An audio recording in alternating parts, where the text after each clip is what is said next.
Hi, this is Friederike from Joy of Syntax and English in Color. And today I'm here with another German pronunciation video. My area of expertise is English. I'm a joyful English grammar coach and pronunciation coach and study coach and an author. But I discovered coincidentally that I enjoy and I'm good at teaching German pronunciation. I wrote a little book, An Introduction to the Sounds of German, and I would like to share some insights. And for that purpose, I have prepared a little PowerPoint for you. And so here I am sharing my screen. Okay, I'm all about creating yummy bite-sized study units.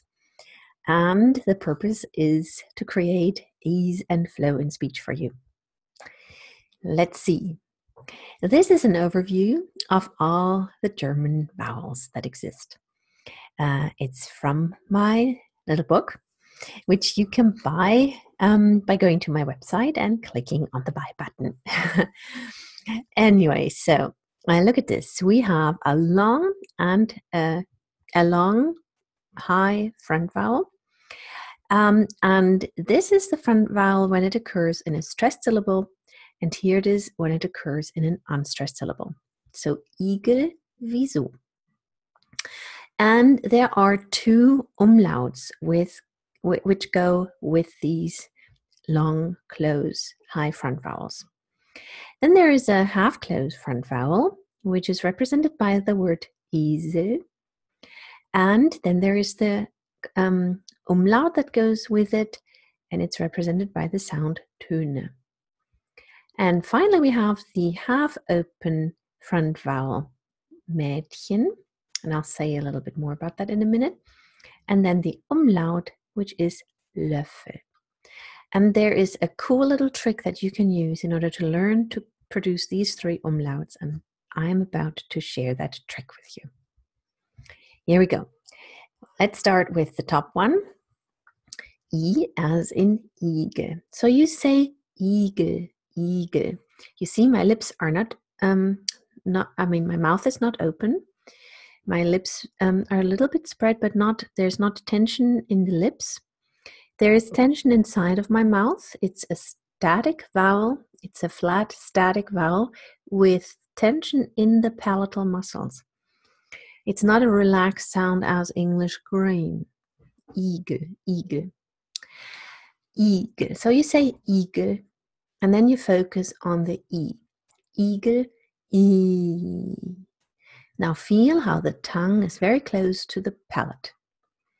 And I would like you to say I and keep everything inside of your mouth as it is, and then simply round your lips until you produce a very nice umlaut sound. And I'll do it for you.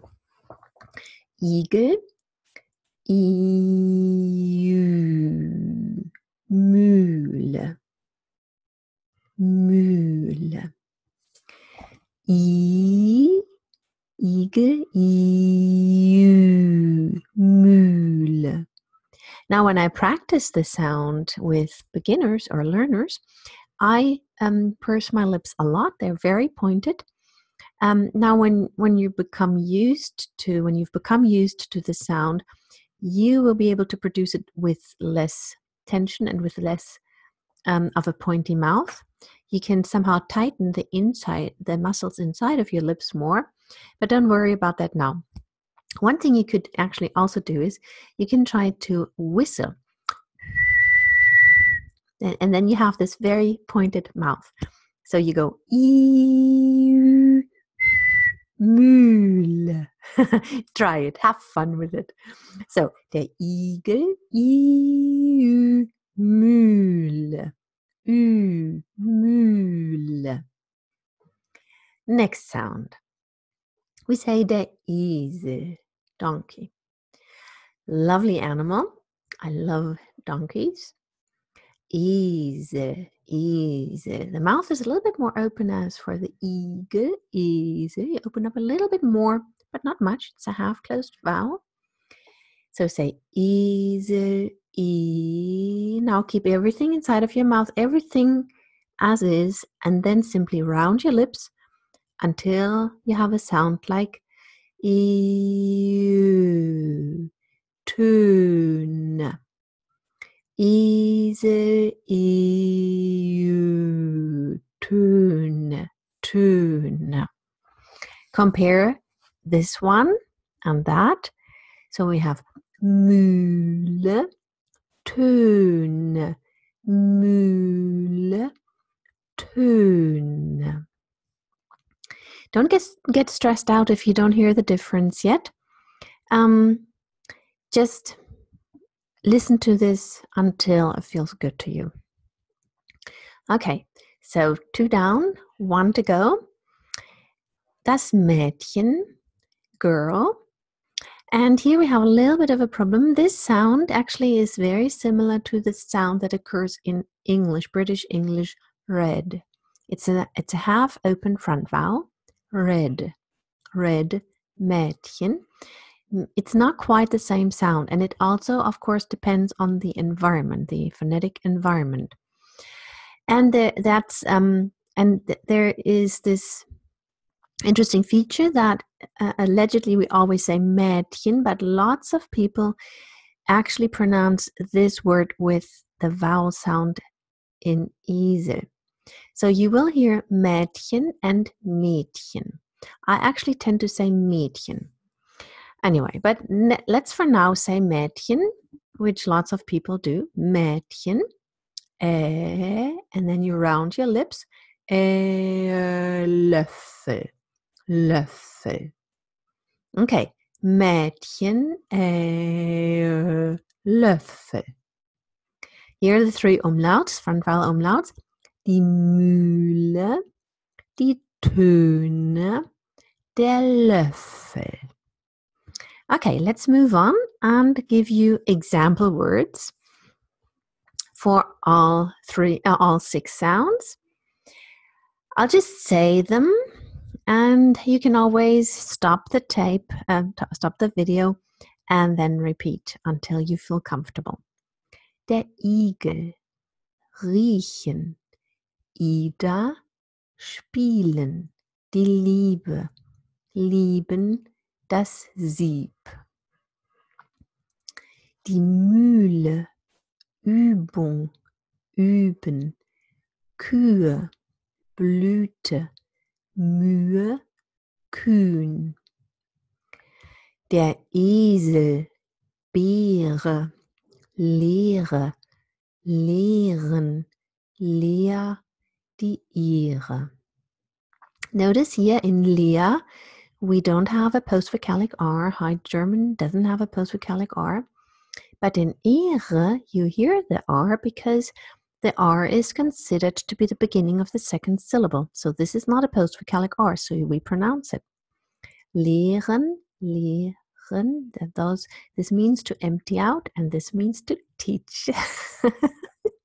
This is funny, isn't it? They sound the same. You can have a lot of fun with that. Okay, now let's move on to this umlaut. Löwe, Möwe, Möhre, schwören, Brötchen, Böden.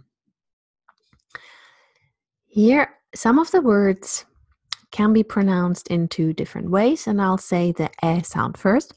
Mädchen, Bär, Käfer, März, Ärztin, Ähre, Säge, Käfig. And I actually tend to say Mädchen, Bär, Käfer, but März, Ärztin, Ähre, and I say Ähre in order to distinguish it from Ehre. Die Säge und Käfig.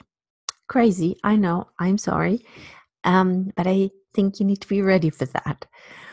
Okay, final sound for today. Löffel, plötzlich, löschen, Tölpel, wölben, Gewölbe, Körper, Köche, Töchter, Löcher. And here I have a few silly practice sentences for you because we really, really need context for everything, for pronunciation practice and for vocabulary practice and for everything. I mean, context and relationship verbs are always very, very important, vital, in fact. So, silly practice sentences for you. Der süße Igel riecht an der schönen Löffelblume. Der süße Igel riecht an der schönen Löffelblume. Now I said that in a way that is very, very clear and slow so that you could catch all the words. Now, if I said that in an ordinary everyday setting, I would say, der süße Igel riecht an der schönen Löffelblume. Much faster, and I would also slur the words. Okay, der süße Igel riecht an der schönen Löffelblume. An der. So, yeah, that's tough, but I think it's actually good to juxtapose very careful enunciation and then the sloppy enunciation that we do when we speak. Okay, wir würden übermorgen gerne üben. Wir würden übermorgen gerne üben. Wir würden übermorgen gerne üben. Der edle Esel ist ein guter Lehrer und treuer Gefährte. Notice, some people say Gefährte, but I say Gefährte, and now I'm saying Gefährte especially because it fits into this edle Esel, Lehrer, Gefährte. Der edle Esel ist ein guter Lehrer und treuer Gefährte. Der schöne Löwe macht schöne Töne. Der schöne Löwe macht schöne Töne. Das Mädchen fährt den Bären zur Ärztin. Now notice when I say Bär oder Bär, I don't have a postvocalic R, but as soon as I have a case ending here, then the R becomes part of the second syllable, and then I don't have a postvocalic R anymore, but an initial R, and then I hear it. And of course, I usually say, das Mädchen fährt den Bären zur Ärztin, but you could say, das Mädchen fährt den Bären zur Ärztin, and that fits with the practice. Plötzlich aß Möppelchen mit einem Löffel Suppe, Plötzlich aß Möppelchen mit einem Löffel Suppe aus dem Töpfchen. Möppelchen ist ein kleiner Mops, ein kleiner Hund oder ein etwas rundliches Wesen. Plötzlich aß Möppelchen mit einem Löffel Suppe aus dem Töpfchen. Okay, I hope this helped you. Now I want to take a minute to recommend my introduction to the sounds of German to you. If you buy it, you get all kinds of free material with it. You will be given a link, and that leads to a space on my website where I have audios and videos and a PDF for you and some additional practice material. And I'm going to update and enlarge that as I go along. Okay, I hope you enjoyed this. I am Friederike from Joy of Syntax and English in Color, and I wish you joy on your learning journey. Learning should be fun. I think that living, loving, laughing, and learning should be synonymous. Okay, I will meet you again at some other point in time here in this learning space. Have a nice day.